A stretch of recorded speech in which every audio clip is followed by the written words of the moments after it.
Lucky Lucky Podcast, Honora Boys in the building. We're brought to you by Honora Whiskey, honorawhiskey.com. It's that premium American whiskey, honorawhiskey.com. And if you drink, by all means, make sure that you do so responsibly. Let's get it.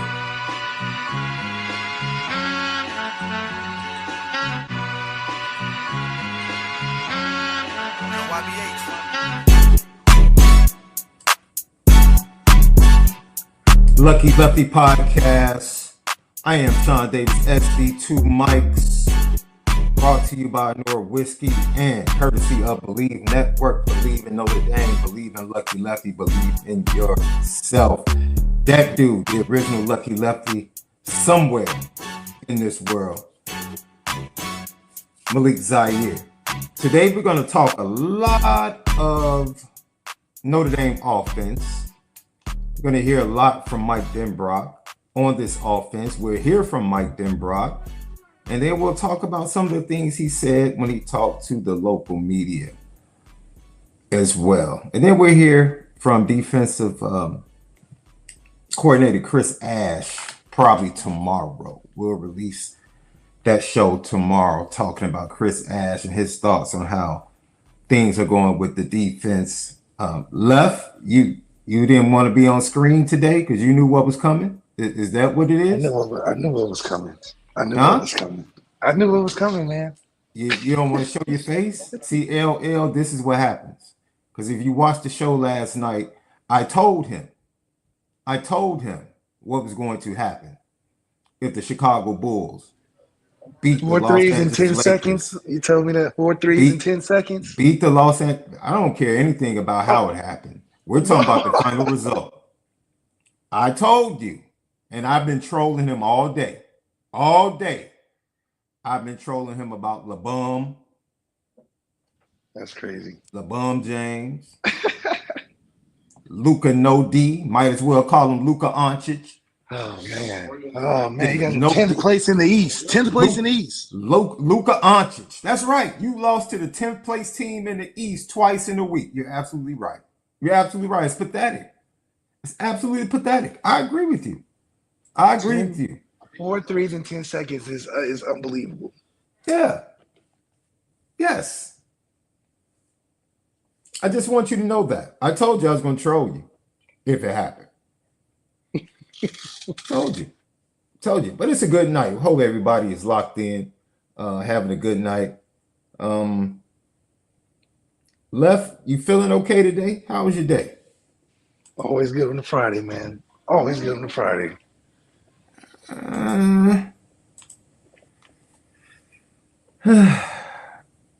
It's tough sledding for myself, man. We just lost a tough player in the portal. Illinois basketball, so not so. You knew that was coming. You knew that was coming. I kind of did. I kind of predicted it, but it is what it is. And speaking of the portal, we're also going to talk about a certain pass rusher that Notre Dame might have interest in that hopped in the portal early on today. So get your GTB questions in, super chats, anything you got, we get to them immediately. Let us know what you're thinking.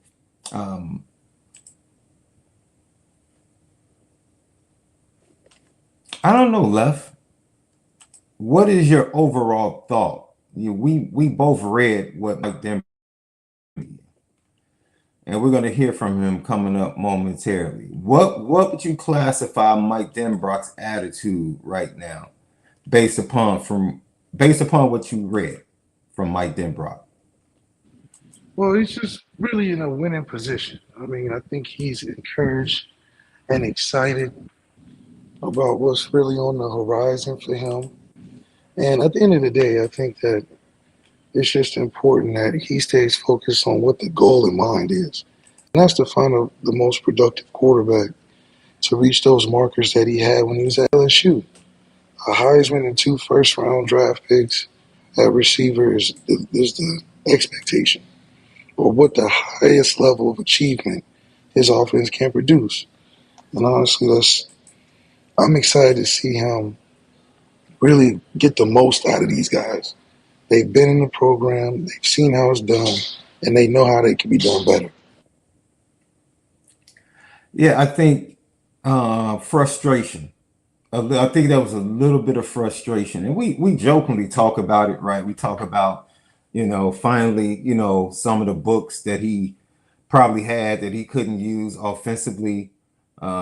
He was asking the missus back at home, where do I put this? Where do you remember where this is? And it's up in the attic, and he blew the dust off of it because now he has three quarterbacks that are probably a little bit more adept at passing the ball down the field. So we joke about it, but you could just tell the way he expressed things that happened last year.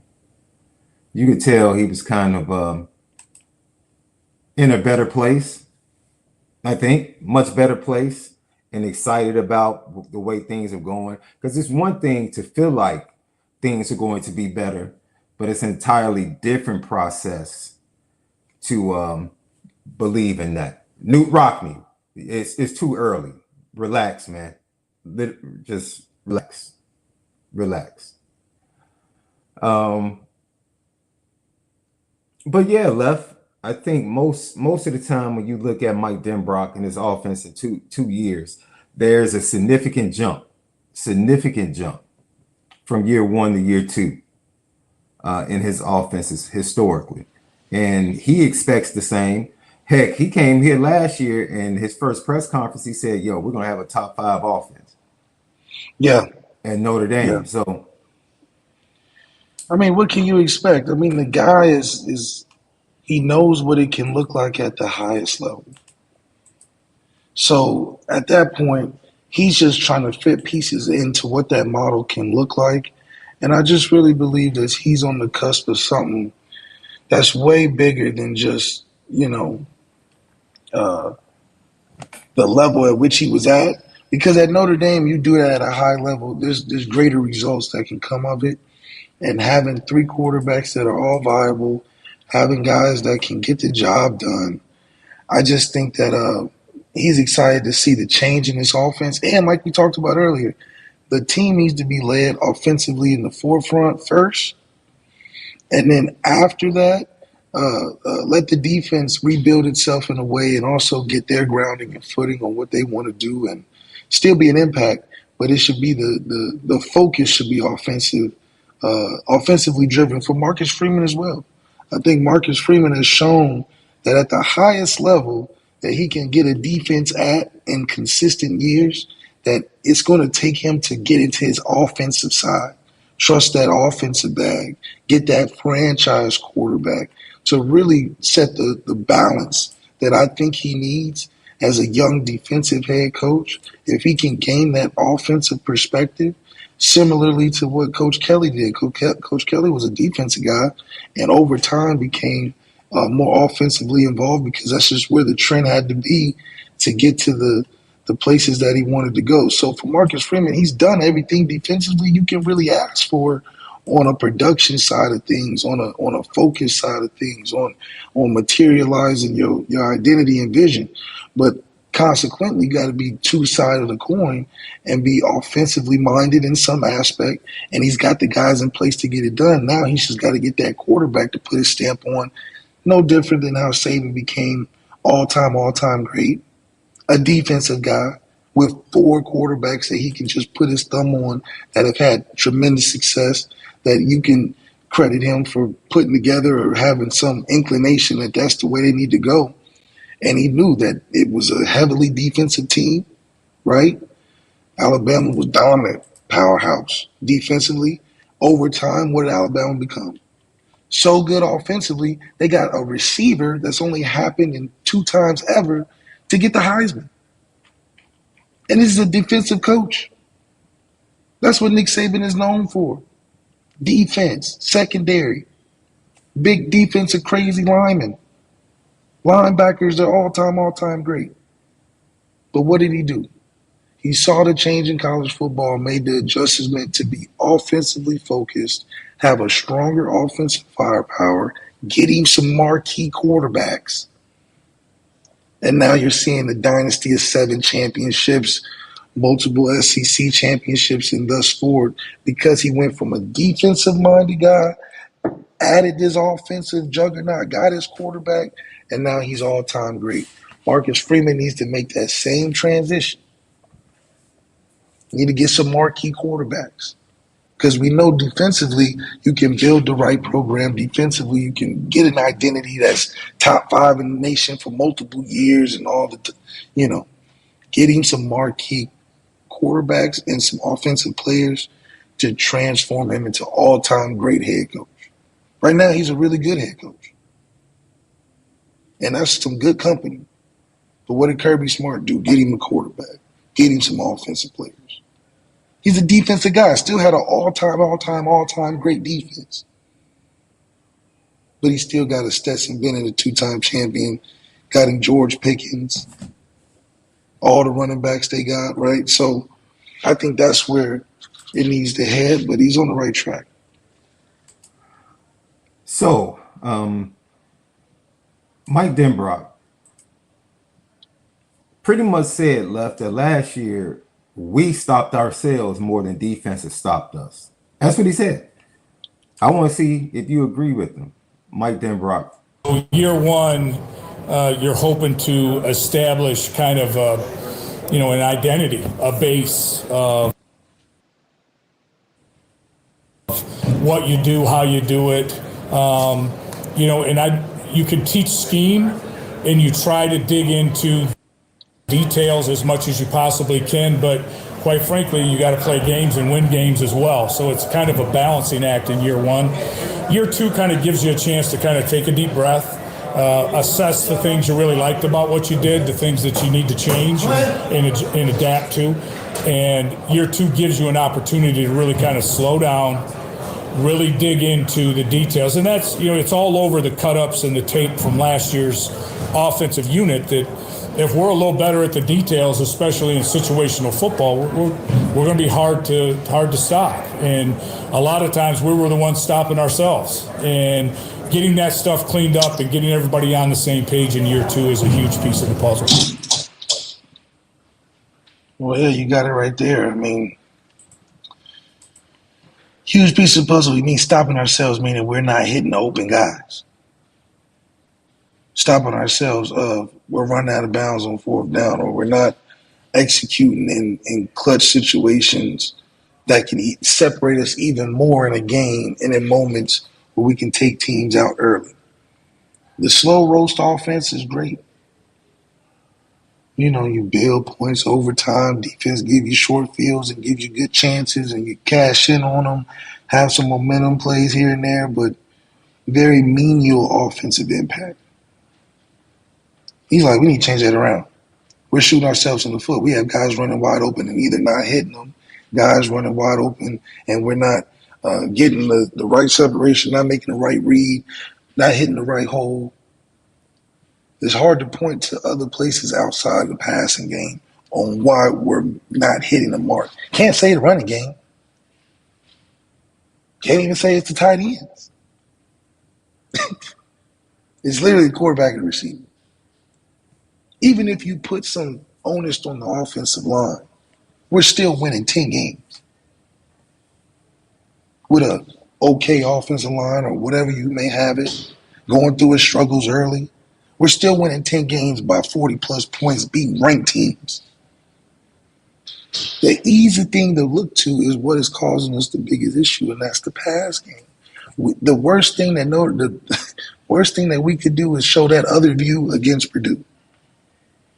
That's what set it off. That's what just set the bad taste in everybody's mouth that, man, we got guys so open they stopped running. We got guys so open. In a game, mind you, we scored about 70 points.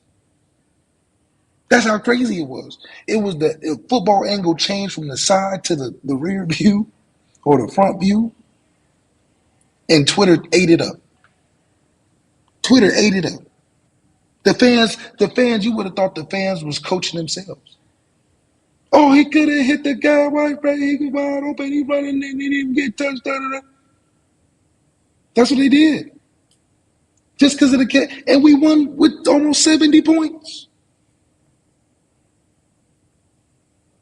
So that's what Denbrock means. And he believes that the guys in the room are more capable of getting that done. And then you add all the other stuff. That's why he's like, there's no way we're not a top 5 offense. He's like, there's no way. We have Jeremiah Love, main attraction, box office tickets, great viewership, tremendous player. And we're missing open guys.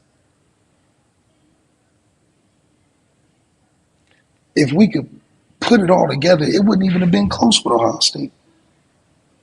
It wouldn't even have been close. Because then it would have been dueling. We would have been scoring, they would have been scoring, who would have scored last? We were severely limited in one department, and it was clear as day. At the highest and the biggest, it just so happened we were just more talented and a better overall team to get to the championship. We were better than the teams that were missing pieces. Our missing piece was small compared to what we could do until we played a team that was equal to or greater than. And that's just the name of the game. When talent matches talent, you need 3 phases of the game, but you also need some special players that can make the difference. We had 3 phases, but no special players. And that's just the truth. Like you said, the pro day wasn't any main attraction. No. The pro day was very specific for guys that, okay, they're going to be playing, but, we'll take them a little later. And that's cool, too. Because what we know about Notre Dame players, they're going to be around. We have more Notre Dame players retire on their own before they just get kicked out of the league. And that's a big thing. That's a big statement. So it ain't matter where we go in the draft, just like it doesn't matter where LeBron goes in the playoffs. 1 through 8 don't matter. He just need to get in. Same way with Notre Dame players. We just need to get in. And Matthias Farley can last 10 years, and you'd be like, damn, he just needed to get in. So,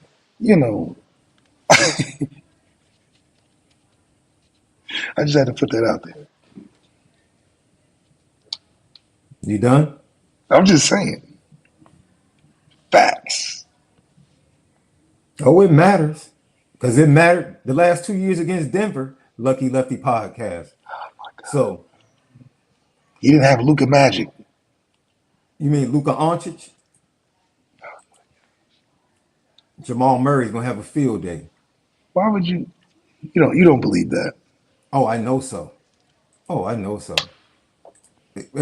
Denbrock also went on to talk about the quarterback competition. He was asked, has it been tough, being able to get a look at 3 guys when they're sharing the snaps evenly? And this is what Coach Denbrock had to say about that. Done a good job, I think, of kind of altering our practice schedule a little bit to make sure those guys are getting what they need from a rep standpoint. So it's not as bad of a balancing act as you might think when you kind of adjust, team periods and different things to make sure everybody's kind of on an equal footing. That way we can get a true evaluation of where these guys are going. How hard of a decision will this be with the 3 guys that you have? At this point, I would tell you it's going to be incredibly difficult because all 3 of the guys are playing very consistently. They're making good decisions with the ball. They've got a good understanding of our offense, which is obviously a benefit, again, from what we just discussed as far as being and going into year 2 and having a full year under their belt. So it's going to come down to probably some very specific things in the end, and we'll evaluate those.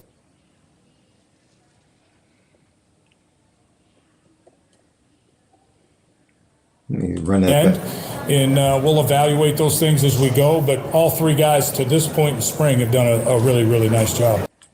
I'm sorry, I don't know why my internet is choppy tonight. That's Mike Denbrock talking about the competition, getting 3 guys,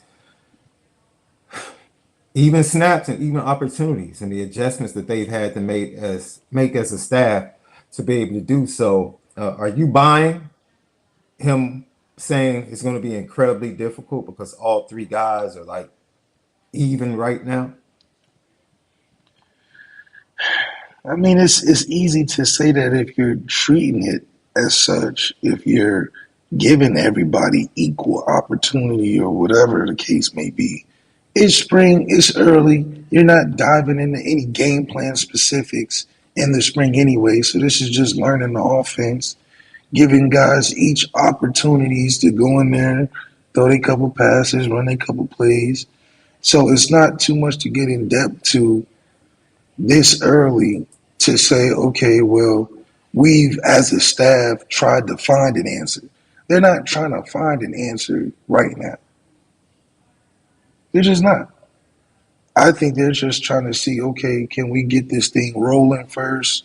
What sounds good? What looks good? Can we feel good coming out of practices? Are we learning stuff? How competitive are you going to make it with us still 6 months from playing? It's like, you gotta build up the things. But also at the same time, you just want to still evaluate. You just want to evaluate. You might keep numbers on who's doing what when, but Denbrock knows to basically try to 33 split, 1/3 split a whole preparation process to get to the season. That's not going to live long, and it shouldn't live long. Yeah, they're all three capable. They ain't all three that all three first rounders just yet. So somebody got to be good. Just like somebody got to win the game, just like somebody got to win the championship. Somebody got to be good. Somebody got to be the guy. And yes, they'll give you hints as they're playing, and they can do certain things that you see as you're calling it. But at the end of the day, this is still a subjective decision. Choose who you want, Marcus Freeman. That's why you're getting paid the big bucks, and make it work. What did Tommy Rees try to do? He tried to bring that Notre Dame stuff down there in Alabama, and what Nick Saban do? He said, "What are you doing? What are you doing, Coach Milroe? And stop playing. Period." Nick Saban didn't spend no time playing this quarterback roulette. He got week 2 and said, no, we're rolling with Milroe. Well, you had your fun and games. But I get paid a lot of money to make this decision. And I don't want to hear all this back and forth. So I think that's just the proper way of doing it. And Marcus Freeman's going to have to make that decision. And having the staff that we have and the player and the team that we do, we're going to be fine. It's not like we're just climbing from a 4-8 season and saying who can bring this program back. No, it's okay, who can take over the chip? Who can drive the car? We've been doing a lot of Ubers, but now it's time to drive the car in the garage. Who can take that thing out? I like that. Transfer quarterback to Uber. I like that. A bunch of Ubers. We've been doing a bunch of Ubers. It's time to be the designated driver. And we haven't been living 5-star reviews either. No, we haven't been Uber Black. It's been Uber Share. Oh, no. We've been Uber sharing that thing. Now it's time to be a big boy. Get in that nice Porsche in the garage. Take it for a spin. It's time now. I know you said it's a collector's item and, you didn't want to scratch it up or it was raining this day or whatever, but no, it's time now. Time to take that Porsche and that, dust it off. What Denbrock had to do? Dust that Porsche off and jump in and drive that thing. No more Uber shares. We got money now. Everybody got a raise. Everybody got an extension. Everybody got money now. Players got money. Coach Freeman got his little paper together. Even Amir got his little cash right. So now we can't do Uber shares. Go get you one of them. Time to take a spin. So that's what Marcus Freeman has to do with his quarterback. He's 16 now. Get him a car. Get him a car, Marcus Freeman. He's 16. He want to pull up to school with the hunt, He's the quarterback of the team. Let him pull up to school with the win. You got him catching rides from the lineman. So I like where we're headed. But Marcus Freeman's crucial continuing tenure at Notre Dame needs to be making a quarterback decision. Every coach had to do it. Mm. Lou Holtz did it, cashed in on a championship. Brian Kelly fumbled it, got close, didn't seal the deal. Charlie Weiss at least chose his guy, and he became all-time favorite. Choose your guy. The guy who doesn't choose loses the job. Period. Coach Kelly says, shoot, at the end, I don't know what I got. I'm a dip. He's not about to, man, what? Bad quarterback play at Notre Dame, you're the head coach. Your job is on a short leash. And it should be. Some places just can't be bad. You know, some programs just can't be bad at quarterback. It just ruins the aesthetic. It's like having a nice, crispy, uniform white tee and getting a ketchup stain right down the middle. It just ruins it. Some places just have to have a really good quarterback or a quarterback that's loved. You heard T. Harper say it. How many quarterbacks can take a fan base turning on them in a win? In a win. Get criticized more for winning. Riley Leonard had to wake up. He was like, hey, I wasn't. You remember how Riley Leonard was getting beat up in that first 5 weeks? From the media and his play. Man, that brother was backed up he was all the way off the stage, not even near the mic. Hands in his jacket. Stumbling, bumbling, fumbling. Mr. G. Willikers, too honest. Not too oblivious. Didn't know what was going on. I mean, it was rough. And we was winning. You would have thought we was 0-5, the way they was beating Riley up in the media. He ain't never seen nothing like it. He had to really grow through the season. Towards the end of the season, he got I love this team. Oh, I'm so grateful. Oh, this has been a great time. Oh, well. Yeah, you went through the fire. You actually went through something. You went through something. Change your life. That's what we always say at Notre Dame. Change your life. You know, go in there and change your life. So I think that it's awesome to see this stage in which the quarterback has to take the reins. That's where we are in this point. Denbrock knows it, and Denbrock's a great resource to take off. I'm talking about take off. Archie Manning may be the biggest thing in college football, but if the Notre Dame quarterback was a first-round pick, he would be a literal rock star in the college football landscape.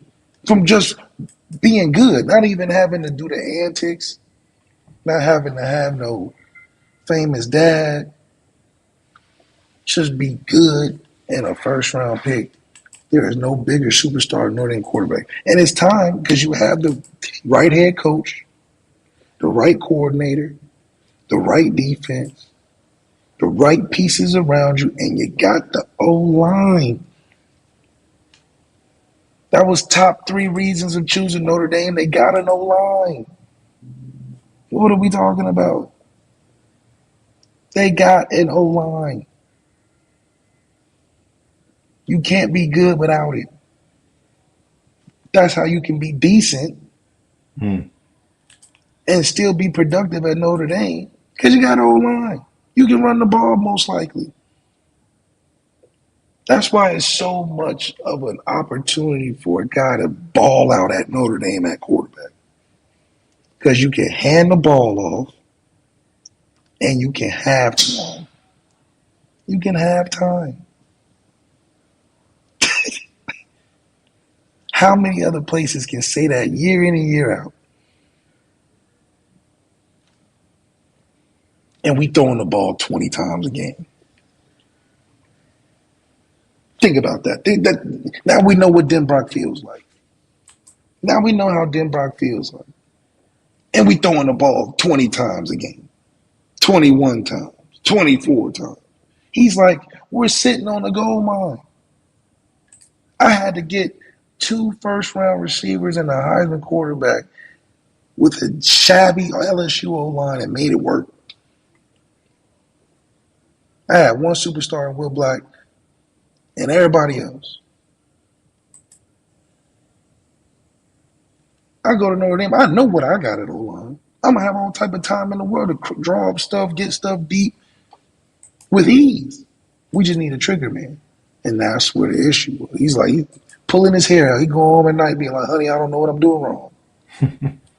I'm scheming up double posts, open plays down the field, and he just won't throw it. It probably kept Denbrock up late at night. Because he's like, I have a running game, all-time good running back, offensive line. I got 4-5 running backs, tight ends, and we can't throw the ball. But honey, I'm scoring 40 points, but we can't throw the ball. We scored 40 points on Army, and Riley Leonard sat out the 4th quarter and only had 100-something yards. How do you do that? How do you do that? How do you do that? You beat a ranked team, score 40-plus points, and you walk out the game after sitting early with a under 200 yards pass. That was the biggest sign that I knew that if we were to ever get in trouble like we did with Ohio State, it's a wrap. It's a wrap. Because in a blowout, you can't even go crazy. You can't even go crazy in a blowout. How? You can't even go crazy in a blowout. If I'm Riley in that game, I'm telling coach, no, I'm not going out, man. What you mean? I got 150 yards. Let me at least boost the numbers. My goodness. I don't even feel like I did anything. We scored 40 points. I'm leaving with 150. Can we go in there and throw a couple bombs? At least I know Denbrock did that for me. In the short time I played, how many times I throw the ball deep? Denbrock knew. He was like, hey, let's just throw it deep. Let's just throw it deep. It's open. That's why I know he wants a guy that can push the ball down the field because we have protection. What do you mean? The play action game is there. It's the play action game has been there for Notre Dame for over 10 years. Untouched, unexplored, undiscovered, untapped.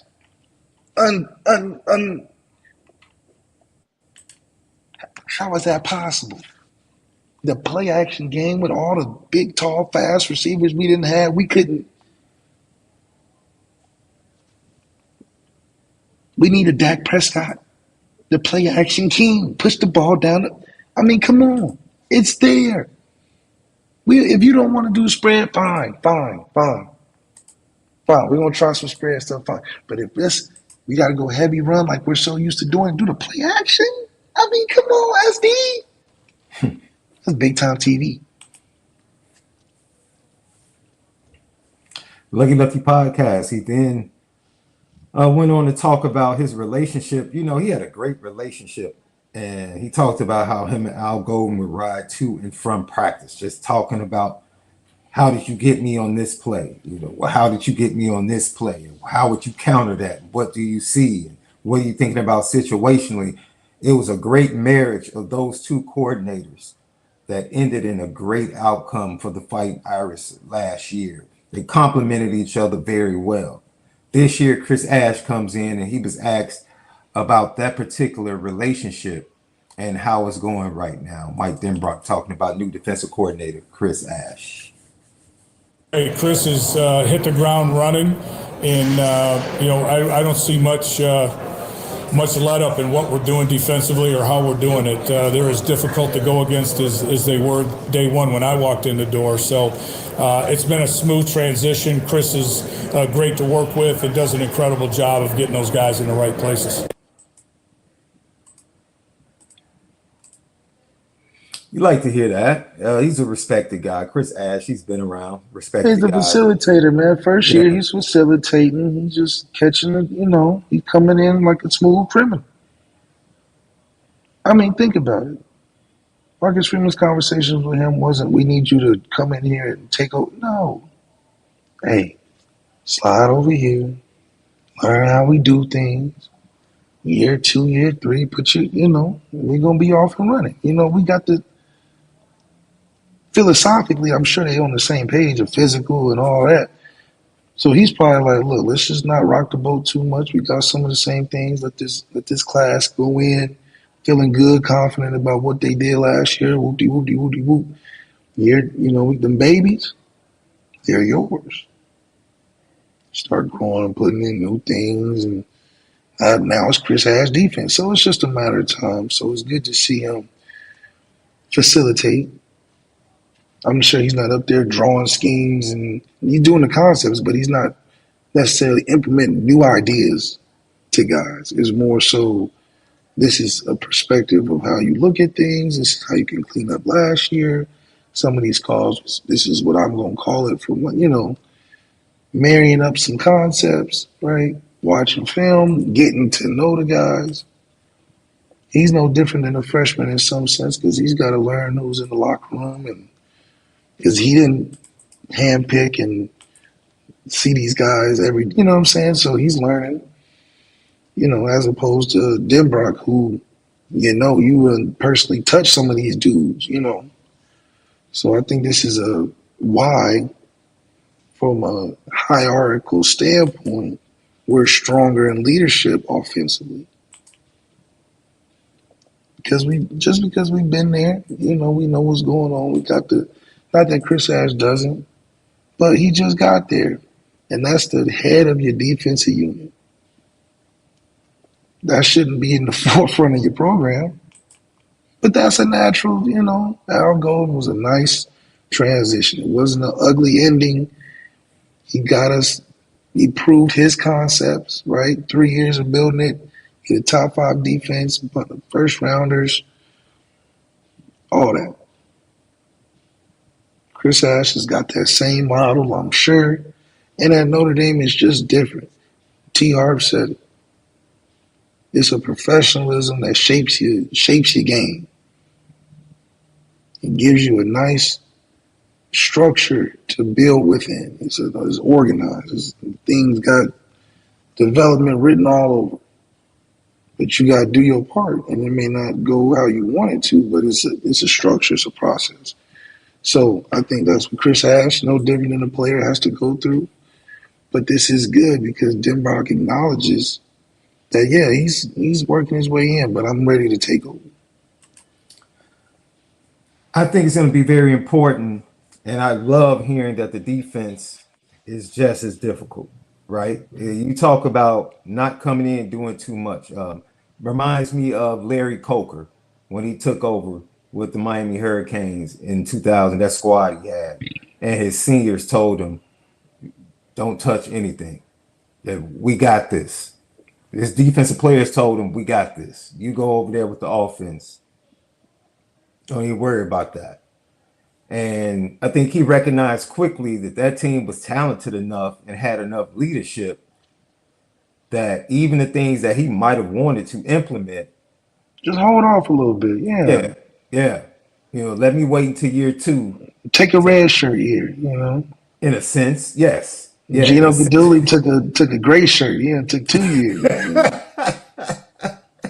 He let him on the shelf for real. He said he put him on the shelf, let him ripen up. He was a green banana. You said that cat Gino took. He was a green banana. You knew it was gonna be good when you bought it from the store, but you had to let that thing sit on the shelf for a couple. Let that thing ripen up. Yeah. So he's no longer the green banana. He's ready to be peeled and made into what your non-favorite banana pudding is. Yeah, back to that banana pudding, man. I still Man, you know, I hate Trust. it. I hate it because I know I'm probably missing something really good. So I know I'm missing I something know pretty I good. probably know You I'm should missing feel something. ashamed. You should be like encouraged to. No, no, I no. know I'm missing something I good. know I'm missing something good, but life is good without it. Mm, mm, mm. That's a valuable lesson to you young men. The young men, especially teenagers in college. It's a lot of things that's probably good, really good. But you know what? You can actually have a great life without it. You actually can. There's probably some grown men that you probably need to understand that too, left. That's right. It's a fact. Yes. So Mike Denbrock, we're gonna get deeper into the mind of Mike Denbrock on the other side of this break, left, because I don't know if he was just like, man, let me go ahead and just keep it a buck. You know, he got away from the video cameras and was upstairs with the assembled local media. Man, he let his feelings be made known, you know, and yeah, pretty happy, pretty happy. By the way, did you see this week's episode of Kanan? Not this week's. Oh, It was boring last week. You know, it wasn't juicy last week. yes, it's. I like it when it heats up, when it gets to like that third or fourth episode, and then it just takes off. Yeah, it's got to take off for me. Yeah, Yeah, it didn't take off for me. I might have to check this one out. yeah, yeah. I think it's getting ready to take off the full season. Lucky Lefty podcast, and we come back. We dig deeper into the mind of Mike Denbrock, his thoughts on what happened last year and what he expects from his offense this year. Malik Zaire, Sean Davis. We spin it different. We'll be right back. What's up, family? The merch shop is finally here. Lucky Lefty Network merch shop. We got it all. From the shirts to the hoodies to the hats to the nitty gritties. Come here right now. Shop with us. Come get the swag because you know, if anything else, we spin it different. You see the gritty. You see how we get down. It's elite. Jay Illa was popping.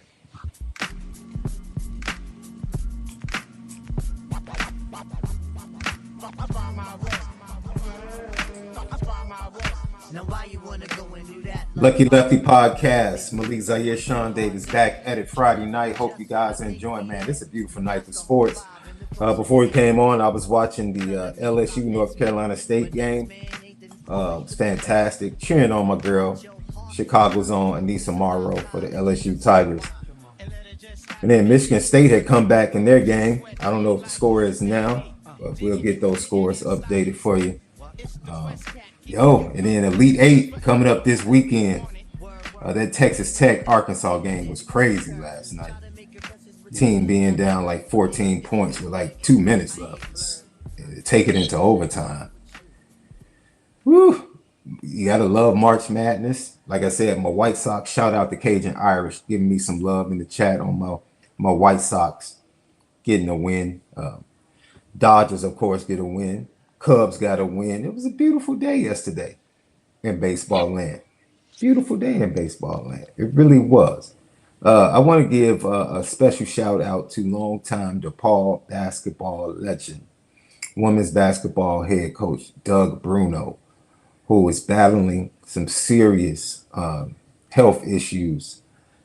Man, you talk about DePaul was a powerhouse in the 70s and 80s under Ray Meyer and Joey Meyer. And then once they left, the men's basketball side just dropped off the map. And Doug Bruno was living in the shadows, building a very competitive women's program that was in the tournament each and every year. I think he got to something like 6 Sweet 16s, 3 Elite Eights. DePaul is a very small private school in the Chicagoland area. They don't have an on-campus arena. They really don't have support like most big-time programs. And for over 30-something years, he kept DePaul basketball, women's basketball, prominent. I think he came in second to Tennessee to land the services of Candace Parker. You know, and he just missed out on he never could get the best girls the best players in the city to stay home. Kim Williams, Candace Parker, Nisa Morrow actually stayed with him and then transferred to LSU. So get healthy, coach. Get healthy, and Chicago owes you. Chicago is greatly indebted to you and a lot of young girls that grew up inspired by what you were able to do on the college level at DePaul. So, speedy recovery to you, Coach Doug Bruno. Lucky Lefty podcast. I had to get that out the way. Coach Bruno's man, super cool dude. Always loved the chance when I got a chance to interact with him, and greatly appreciate his efforts in the city of Chicago. Mike Denbrock, man, like we just played the videos, Left, and what he said, in front of the assembled media, in front of the cameras, but he had a bit of a private session. And Left, where do you want to start, man?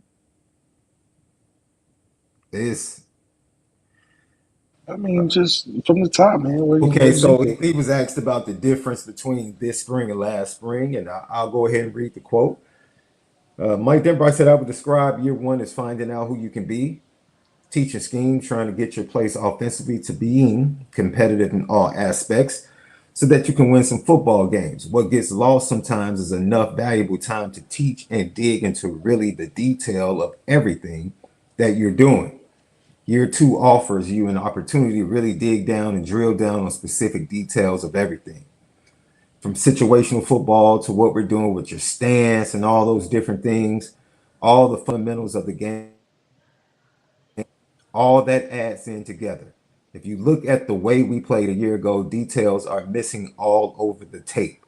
If we just fix that, the leap that we can make offensively is pretty good.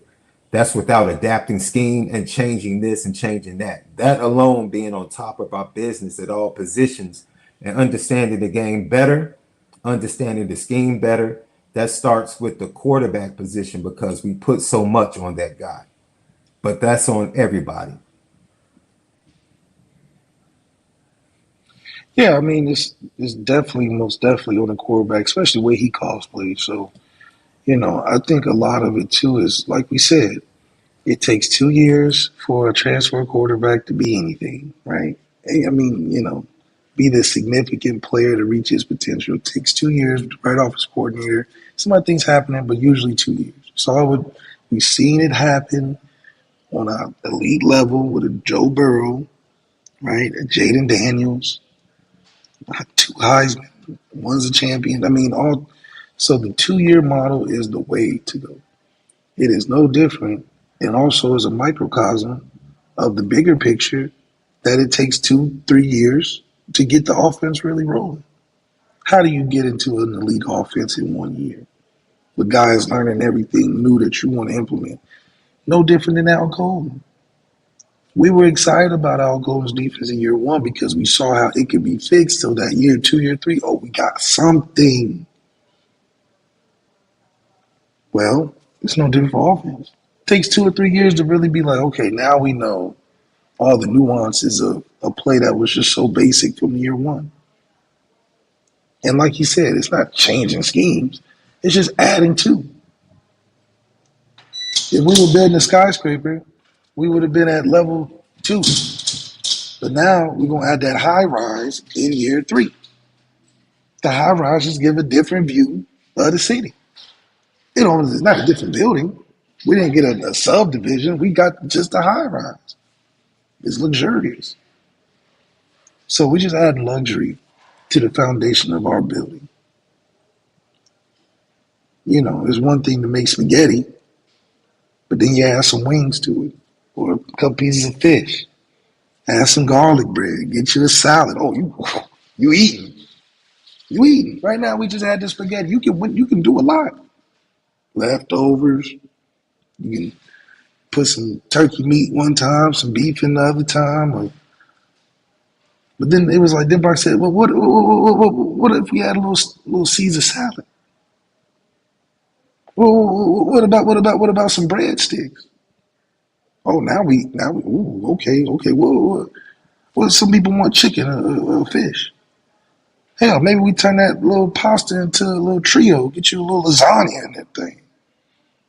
We ain't changing it to Mexican food. Food. We just dressing it up. Maybe instead of offering just ranch, we got a little Thousand Island, a little French. You ain't never had that French sauce. You know that French salad dressing different. Maybe we want to put the cheddar biscuits in instead of the rolls. You can only do that if you go through. You gotta have no different than the pyramids. Everybody think it was just a great pyramid. No, you got to go up the Nile to see the development. Had the Red Pyramid, the Leaning Pyramid, you had catacombs. So it's no surprise that there's stuff under the Great Pyramid, because if you look back and you go up the Nile, it was catacombs first. It was levels underneath before they ever start making it on top.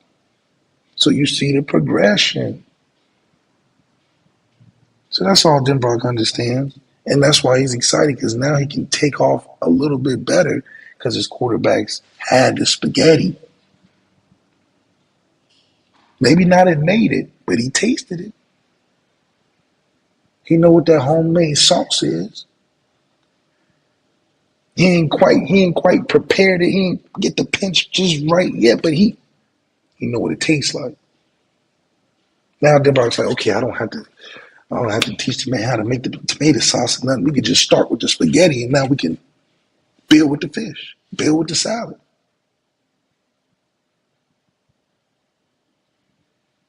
So he's not skipping the beat on developing a year one, year two offense.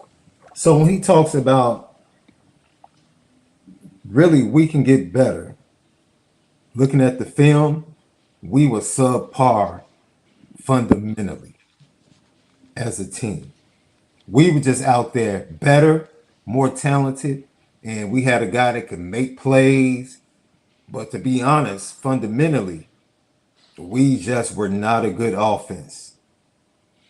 Stance, catching the ball, all of these different types of things. Is that the difference?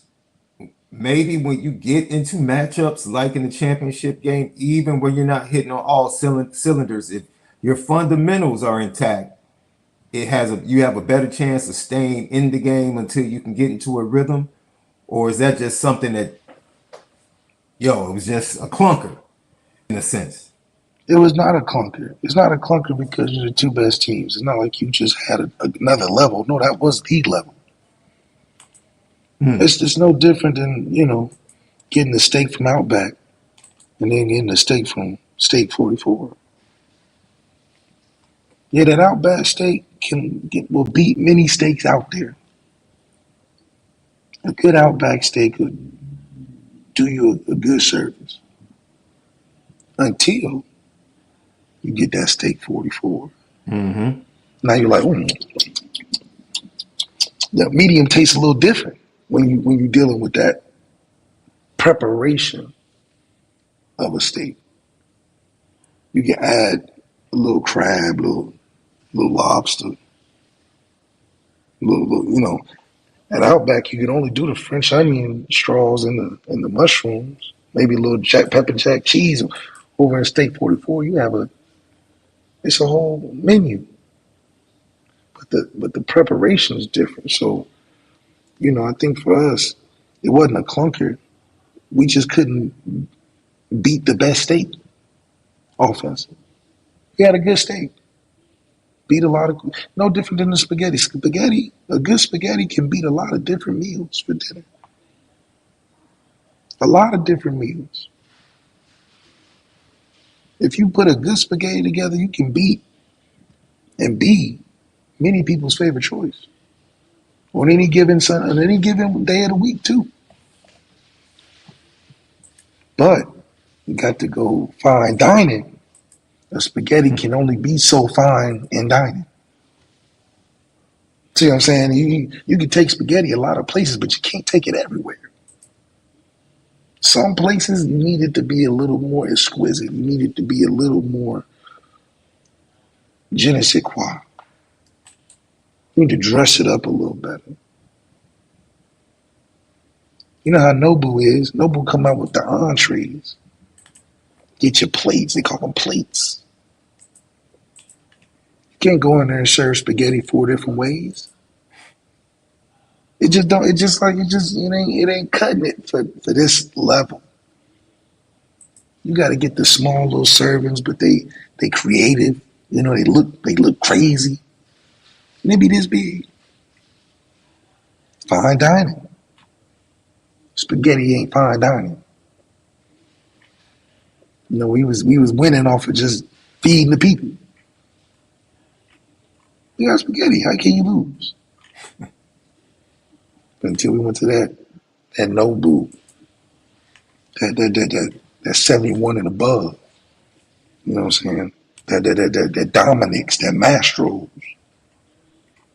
where the parking lot looked like a car show.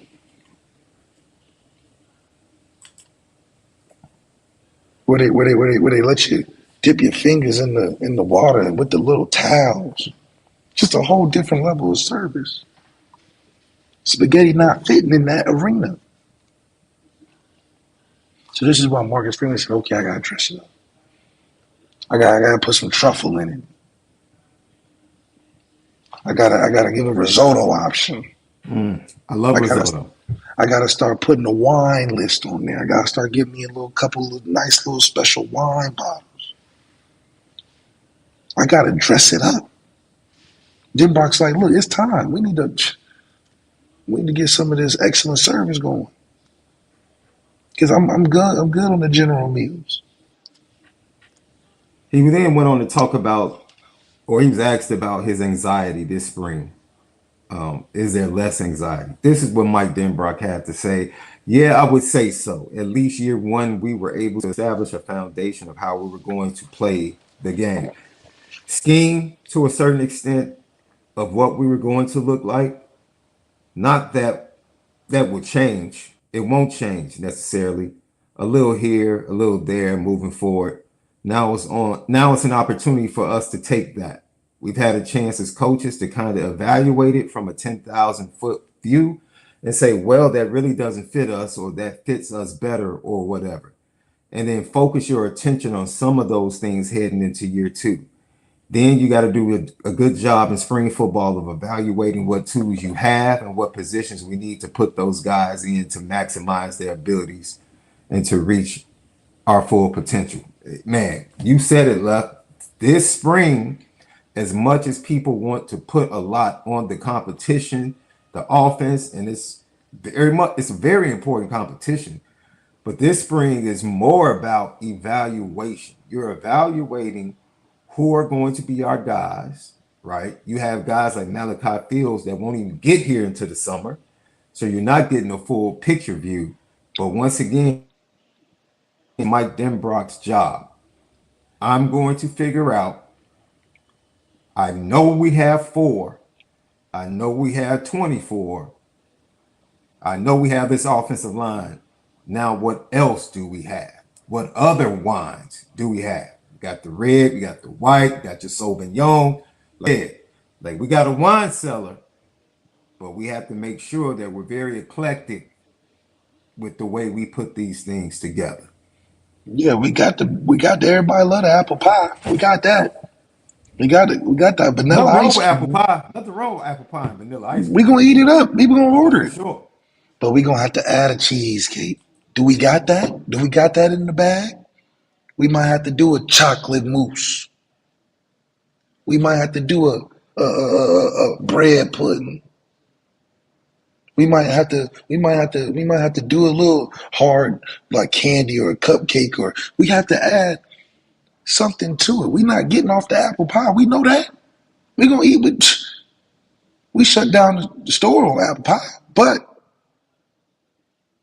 taking that next step, we need to find out if we can be that next level. It's one thing to dominate in your field, and then it's one thing to dominate in other people's fields that they dominate in. We got the world's best apple pie right now. It's the hottest on the street. But can we get the hottest cheesecake on the street? Can we get the hottest Jello pudding on the street? Can we get the hottest apple tart on the street? banana split on the street? Can we figure out how to do that? Because then now you're gaining that respect. It's like Drake. People get mad at Drake because he can rap better than your favorite rapper. He can sing and have melodies better than your favorite singer and melodist. Then he can act. Then he's funny. He can do it all. He's a pop star, a rap star, do a little Latin music, jump in Jamaica one time. He do it all. He covers the range, world music. It's true. That's why people don't like him, because it's like, dang, it's not good enough that you're just the best rapper. You got everything else on Smash too.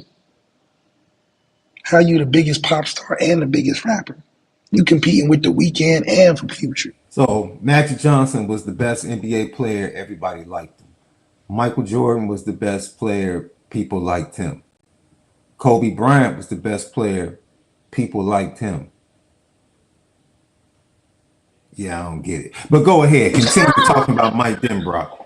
Continue to talk about Mike Denbrock. I was trying to understand what you were saying about being the best and not being liked. But go ahead. Go ahead. Oh, that's crazy. But yeah, Mike Denbrock, Mike Denbrock understands the mission, man.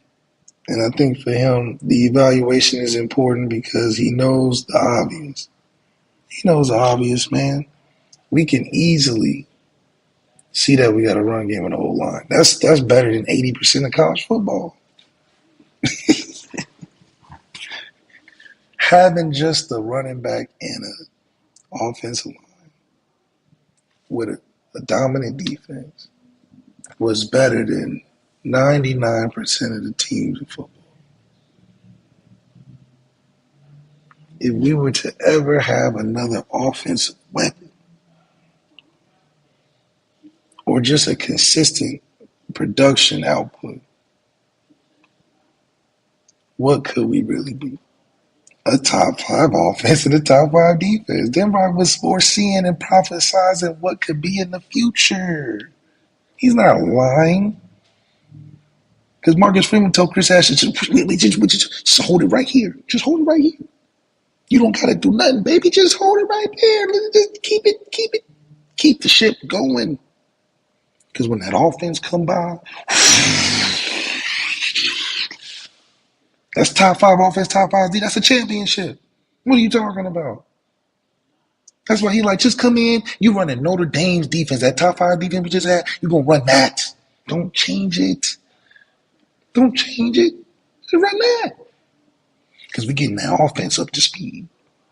And when that offense is top 5, and when that offense scores 40 points, and when that offense unlocks, now Denbrock not looking crazy. He just looking like he prophesied something from a year ago. Because he saw into the future what this team could be. That's all it is.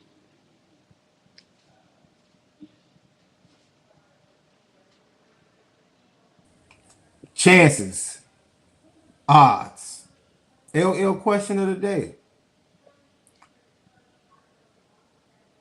What are the chances that Notre Dame will have a top 5 offense next year?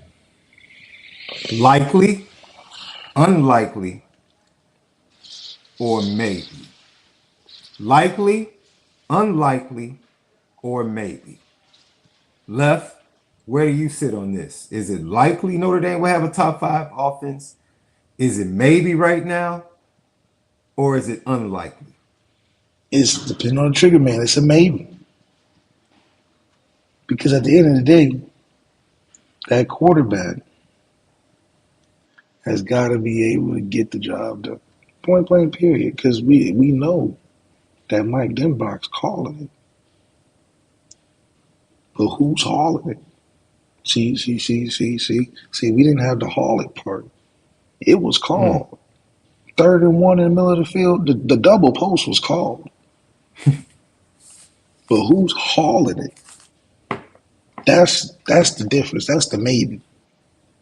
Do we have guys that can haul it? We know we got guys that have the talent. But have we seen him in game yet? That's the maybe. That's the if this can happen. If this, then, math equation. However, I know it's there. That's the thing. That's why there's another side. I know it's there. Denbrock knows it's there. Marcus Freeman knows it's there. Hell, the receivers know it's there. Hell, the receivers know they want to prove that it's there. The fans see it. The quarterbacks, hopefully they know it, and they can see it too. I mean, so Denbrock knows what can happen, what should happen, but we don't want to live in the regret of it didn't happen. I got Johnny Lujak. He says maybe more than likely. Johnny 32 Lujak. Thank you for that, man. I'm going to say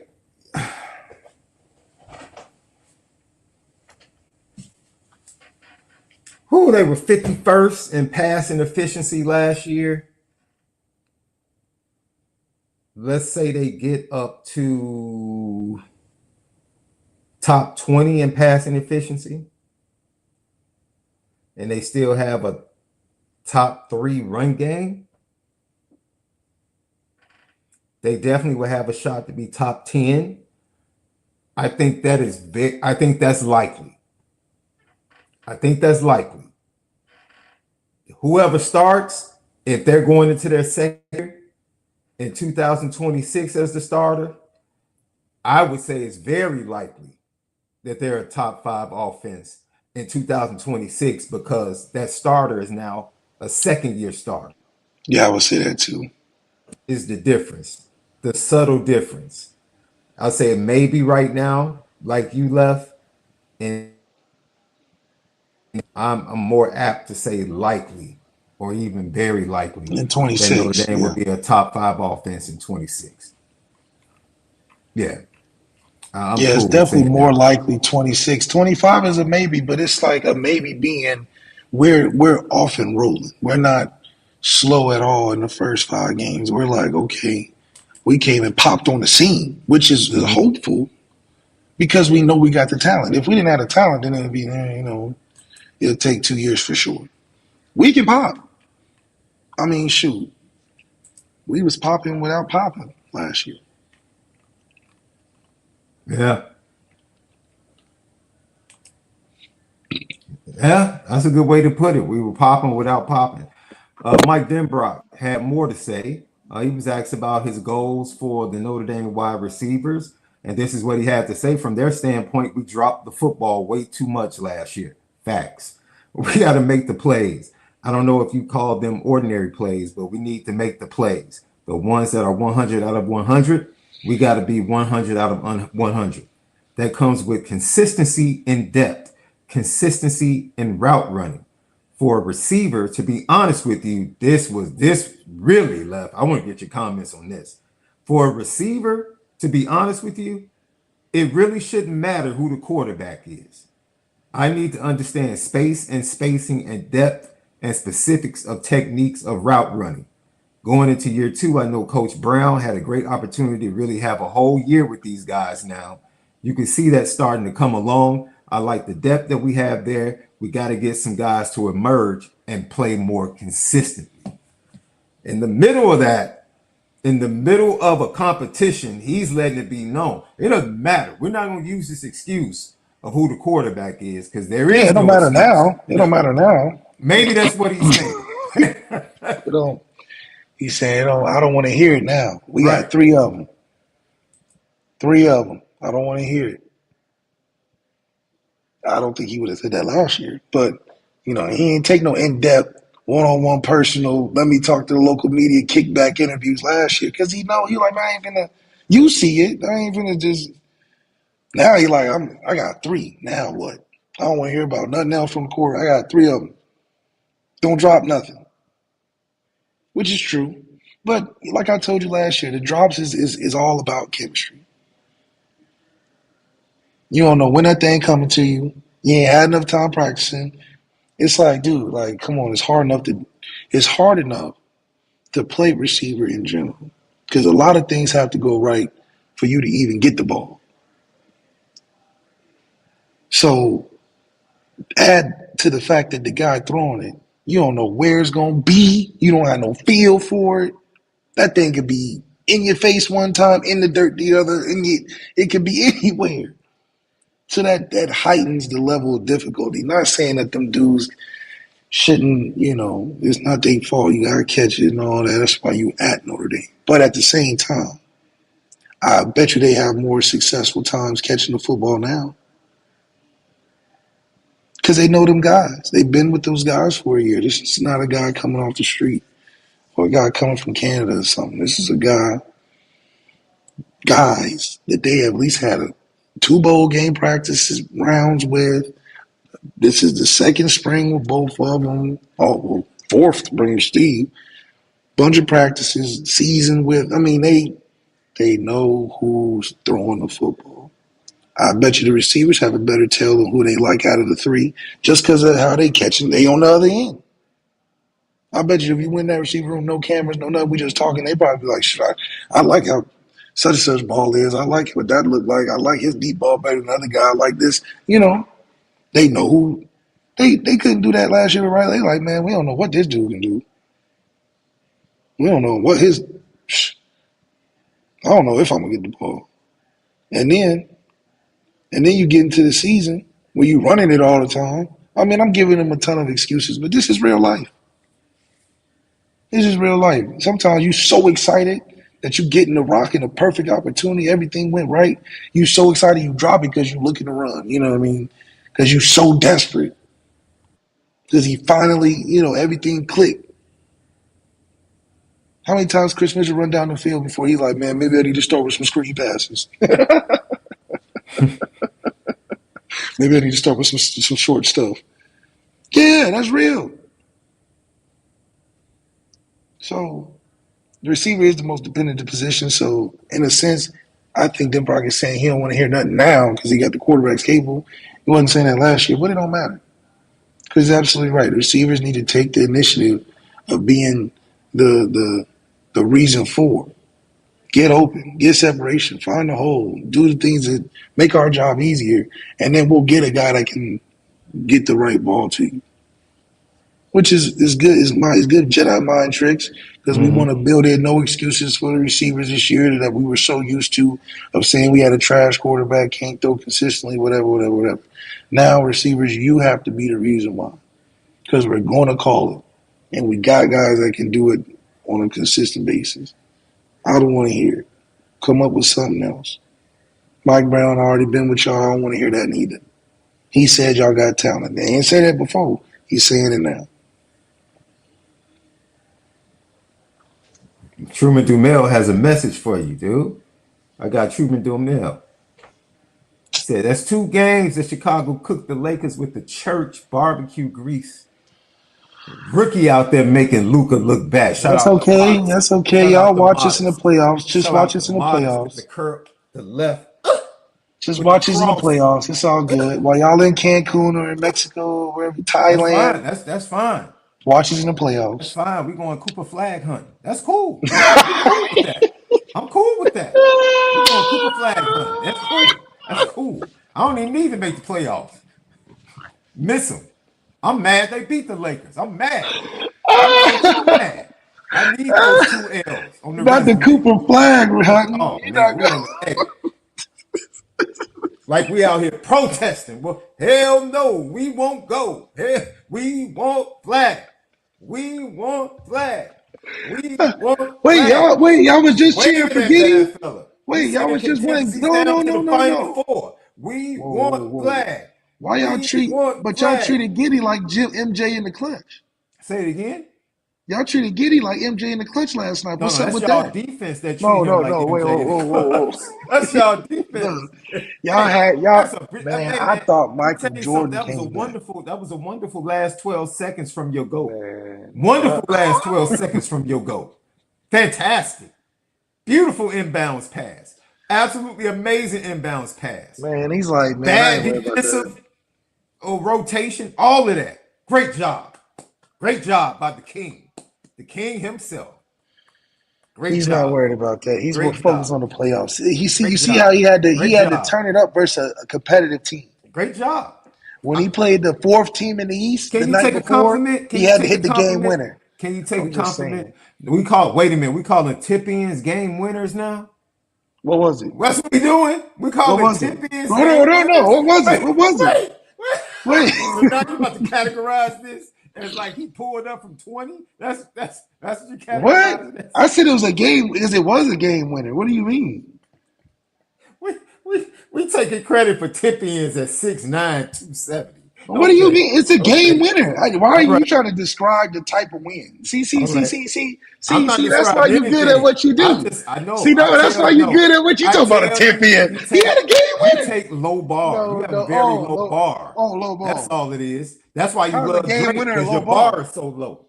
How's Your a hip game hop winner low bar is so bar? low. That's why you Wait a love Drake minute. so Wait much. a minute. That's why you love him so much. The fact that you said that he can sing melodies better than your better R&B singers, that's laughable. That's laughable. Please tell me the R&B singer he sings better than. Please. Educate Why me. are you trying to classify a game winning? Why can't it not just be a game winning? No, Why are I you trying said to you have a better. describe? You I gonna would never. count? It's a tip in. It wasn't no 20-foot shot. What does it If matter? you ask A me, game winner's a game asked winner. if you said, Sean, tell me about Michael Jordan's game winners. I guarantee you, I would never mention a tip in. Oh, he got the rebound and tipped it in. Michael No, Jordan. I don't have First of to, all, because it's too LeBron has many more game instances. winners than MJ. You remember Utah? It's too many instances when he was like old girl in Love and Basketball. Leave it up In there. the stat Leave it column, up there. LeBron Leave it up James there. has more clutch Leave it shots up than there. Michael Jordan. We want flag. We want flag. We want flag. Y'all got We giddy. want Y'all flag. got giddy. We want Y'all got flag. giddy. We want flag. Lucky Lefty podcast. Mike Denbrock was asked about the wide receivers that are stepping forward. This is what he had to say. He said, yeah, I'm not ready to single anybody out. I just like the direction of the entire group. That's a very politically correct answer, Coach. I like that. Because you're looking for somebody. Because you play, watch how he kind of spins the block and forgets what he said at the beginning. Now, he just said, wait a minute. Yeah, I'm not ready to single anybody out. I just like the direction of the group. They just seem like their understanding of what we're asking them to do is at a whole nother level than it was a year ago. It kind of gets back to the same discussion we started with. The details are so important in everything that we do. The things that they're doing and showing on the practice field now are way more detail oriented than they were at any time last year, even at the end of the season. We've been able to make some progress just because of them understanding what to do better.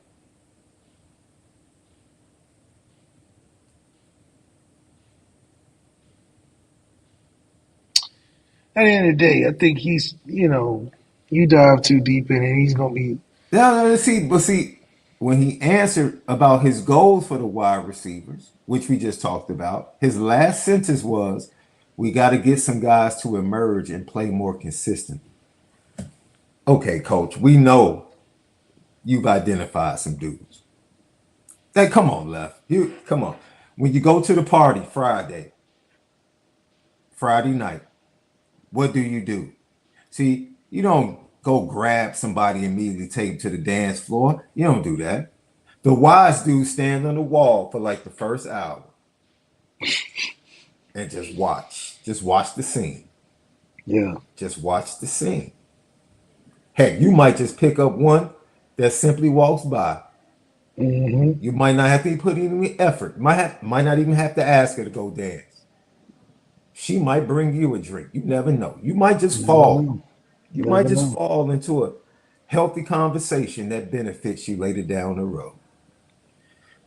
And then it always works just when you think your eyes over here. Here comes a late arrival. Who is that? She by herself. She's not with anybody. Mm, mm, She's mm, single. You know mm, her? mm. Oh, you Yeah. know her? Oh, word. Word. Yeah, she go to Edmondson School. Okay, Word. okay, Okay. okay. Yeah. Yeah. Yeah. All Yeah. right, I all know a right. couple people. Yeah. Yeah. Yeah, Yeah. let me watch her for a little bit. Yeah. Hmm. All right. Nobody's around. Let me go ahead and introduce myself. That's right. See what I'm saying? So don't sit up here and tell me that coach is not watching the scene. He knows. He knows some. That's what I'm saying. These guys are getting paid He a bunch of knows. money. You're not. Nobody is going into their job not knowing what they trying to do. He knows, bro. He And knows. and and that's why I say you done jump too long into the interview where he get the, he get the just his built-in responses for certain times of the year. Denbrock been doing this a long time. He said, I know how to. I got built-in responses if I go long enough talking about certain topics. And the Notre Dame topic of receiver has been a wow in terms of explaining the same thing over and over again. We're looking for a guy. We're looking for a guy. We got guys that can do different things. Da da da da da da da. Denbrock knows one or two things. He knows what it's like to have an X factor in Will Fuller, in Malik Neighbors, and Brian Thomas. He knows what that looks like. He knows how to get the most out of those guys in that set. So no, I don't believe him. At the same time, I also think, just like how we explained earlier, who I think he really wants at quarterback. Not necessarily projecting who he wants, but he kind of like, okay, I would like to see this set up a little, because it's obvious. At the same time, you got to go through the process. Don't want to reveal all the cards. He's trying to think 3, 4 level deep chess. We get that. But at the end of the day, the truth and the stuff that matters is always poignant and very, very clear. You choose your quarterback coming out of spring. You got to prepare him for a certain amount of time to even be ready for the first game. And at the same time, you also need to be able to identify those X factors. We know we got a given in Jeremiah Love, but we saw that we need more because apparently when we get in the championship games, we don't need him. So we must have been looking for another dude or something. And we need to have that. And I think Denbrock knows that, okay, We by gave we saying, gave Riley Leonard the Deshaun Watson national championship package. mm, Go do yeah, everything. Go go yeah, do I don't. everything for us. Yeah, I didn't understand. Like we acted like Jeremiah. So the greatest benefit Denbrock has is that you know what I can always fall on Jeremiah Love. Who else in college football got something like that? My fallback plan is number 4. Whose fallback plan is better than ours as offensive coordinator? Fallback meaning if we just can't get it going, we can just pump 4 and 24 in them running backs. We was on a fallback plan all last year and won 14 games on a plan B, Not on a plan B. a plan 1B. Because 1A, Denbrock just came from it. That's what he wants to do. He wants to go down the field and get Heisman's and first round receivers. That's what he wants to do. Denbrock never had no first round running back. He got one now, but that's still 1B, the fallback. The if in doubt, give it to 4 and run it out. That's what he's thinking. He says, so I'm going to put all my energy in trying to get them. I don't want to hear no excuses. We're going to throw that rock, and we got receivers that can do this and do that. We got to build on top of last year. We adding some breadsticks and some Caesar salad. We giving a fish or a chicken option, catfish or tilapia. And we're going to give a little tiramisu at the end, or we can do some what they call it, the gelatin. Not the ice cream, the gelato. That's what it is. We got the gelato or the tiramisu or the chocolate cake. I just described your favorite Italian restaurant. So what I'm saying is it's going to be important that Denbrock untaps that aspect. Because if all else fails, we can always go to that spaghetti. which is Jeremiah Love. It's a damn good spaghetti, but it's not enough. Lucky Lefty Podcast. So those were the words of offensive coordinator Mike Denbrock. You heard from Mike Denbrock himself. He talked about Chris Ash, the relationship, still building, and the work that he's doing with the defense this spring. The defense still being very difficult for Mike Denbrock's offense to deal with. He also talked about spreading the wealth in this competition and making sure there's a fair competition. And then he just talked about what he expects moving forward in progression of year 2 and his expectations. And then we heard from him from the quotes from his sit-down conversation with the local media, where he really went in on the wide receivers. And he talked about fundamentals and spreading it out to all his pass catchers, not just the wide receivers, but the tight ends as well. Before we get out of here, we'll see you guys tomorrow morning sometime. Before we get out of here, Left, 51st in passing efficiency, you cannot lay it at the feet of Riley Leonard alone. There were significant struggles with the offensive line. Every position in the offensive line struggled with pass protection at some point. And pretty much in just about every game at some point, it leaked. And then you have the drops from the wide receivers. You have the lack of fundamentals and route running from the wide receivers. And then you had injuries to the tight end room. All of that contributed to the offense being on the fritz as far as the passing game. This year, my thought, my hope, as most Notre Dame fans are, is that every little bit of that will be solved by doing the simple things, as Mike Denbrock said. Just do the simple things. And if we do the simple things, all things should be able to work together for Notre Dame. Lucky Lefty Podcast. Before we get out of here, Left had to step away. He had a meeting with some coaches. We want you guys to go to luckyleftypod.com. I see somebody had a question, I believe, about David Bailey, the defensive end from Stanford, on the tales of General Manager Andrew Luck firing Troy Taylor as head coach for the Stanford Cardinal. David Bailey, I would assume Emmett Mosley would also jump in the portal in the next day or two. You're going to see some dominoes fall for Stanford. But someone said in the chat, or asked in the chat, would I think or would I want Notre Dame to pursue David Bailey in the transfer portal? You can go to luckyleftypod.com right now.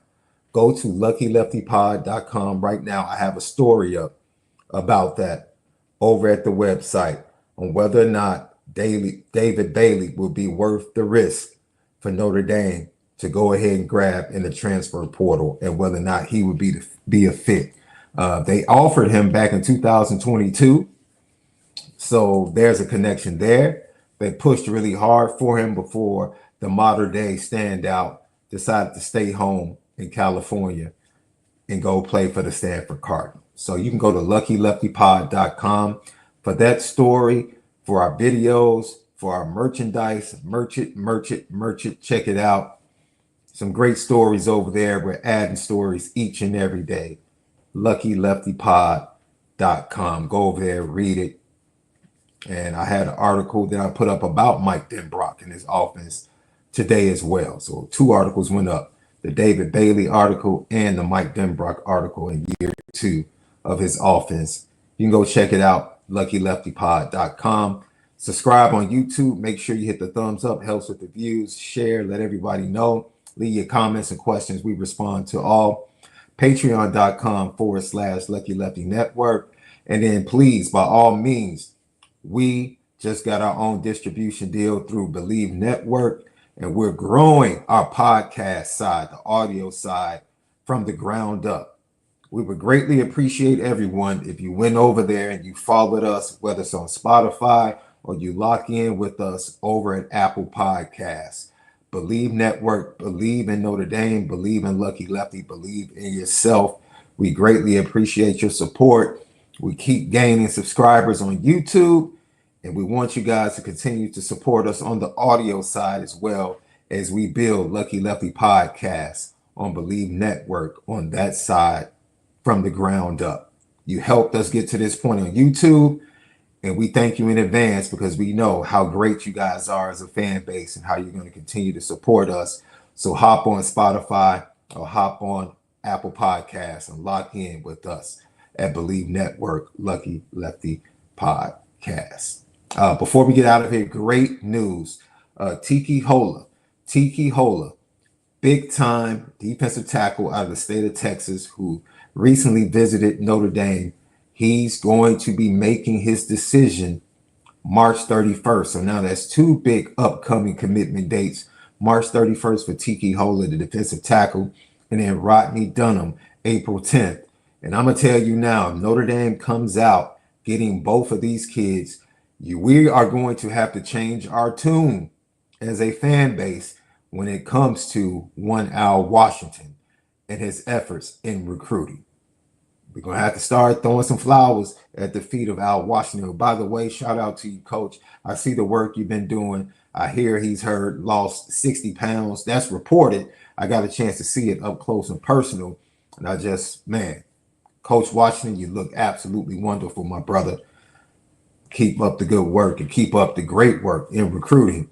Seems like Notre Dame is headed to landing two big prospects and two big commitments in the next week or so. So once again, that commitment is coming up, I believe, on Monday, if I'm not mistaken. Monday, Tiki Hola is going to be making his, am I right about that? No, I take that back. I'm sorry, I'm way off. May the 10th. I got that mixed up. Somebody else is announcing March 31st. It has nothing to do with Tiki Hola. Once again, May the 10th. I'm sorry for giving you guys the wrong information originally. May the 10th, he'll make his decision. April the 10th, a month earlier, Rodney Dunham is going to make his decision.